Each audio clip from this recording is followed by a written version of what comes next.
201 জনের তালিকা আমরা জানতে চাই, যাদেরকে বলা হয়েছে তাদের বিষয়টা তথ্যের অভাবে করা যায়নি, পর্যালোচনা করা যাবে বা এমন সংক্রান্ত কিছু সুপারিশ হলে করেছে, আমরা সেই তালিকাও চাই। এবং যাদের ব্যাপারে সুপারিশ করা হয়েছে 145 জন, আমরা তাদেরও তালিকা চাই। আমরা তাদেরকে, তাদের সাথে কোনো শত্রুতা নেই, কিন্তু আমরা তালিকাগুলো পরিষ্কারভাবে জানতে চাই। তারপরে কথা হলো, এখানে অনেকেই বলেছেন ইতিমধ্যে যে আরেকটি বিষয়, এখানে সুপারিশ এসছে যে একটি কমিটি করার কথা, নতুন কমিটি বা কমিশন যেটাই হোক। আমি পরিষ্কার ভাষায় সামারি আকারে বলতে চাই যে আমাদের এই কমিটি দিয়ে কোনো কাজ হবে না।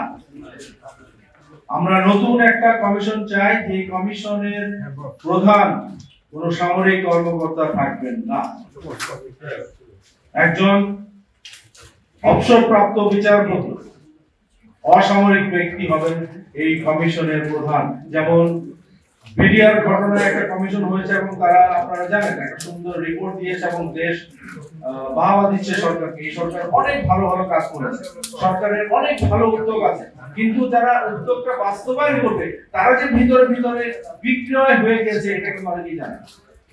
সুতরাং আমরা নতুন একটা কমিশন চাই, যে কমিশনটা একজন অবসরপ্রাপ্ত বিচারপতির অধীনে হবে এবং প্রয়োজনীয় সংখ্যক সামরিক কর্মকর্তা সেখানে থাকবেন এবং আমাদের যারা বঞ্চিত হচ্ছে তাদের মধ্য থেকে প্রতিনিধি থাকবে, উপযুক্ত প্রতিনিধি থাকবে এবং এই প্রতিনিধির মাধ্যমে কোন তথ্য যদি অভাব হয় সেই তথ্য দিবে। এবং বলা হচ্ছে যে একটা জাতীয় কমিটি প্রধান এবং কমিটি বলছে আমরা যথেষ্ট তথ্য পাচ্ছি না, যে তথ্যগুলা বাইরে সদরে থাকে, তাহলে তাদের আইদার রিজাইন করা উচিত অথবা কমিশন, নতুন করে কমিশন করা উচিত। কারণ আমরা প্রফেসর ইউনূসকে অনুরোধ করতে চাই যে স্যার, আপনার উদ্যোগ বাস্তবায়ন করতে ফেইলিউর করেছে, আমরা ফেইল করেছি।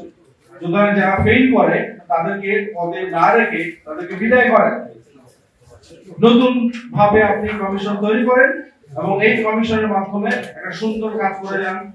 বর্তমান সরকারের আরো 3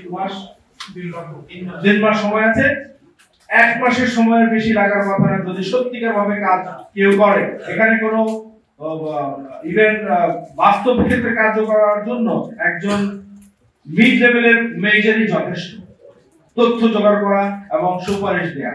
সেখানে এত বড় বড় সিনিয়র অফিসারেরও প্রয়োজন নাই বাস্তব ক্ষেত্রে।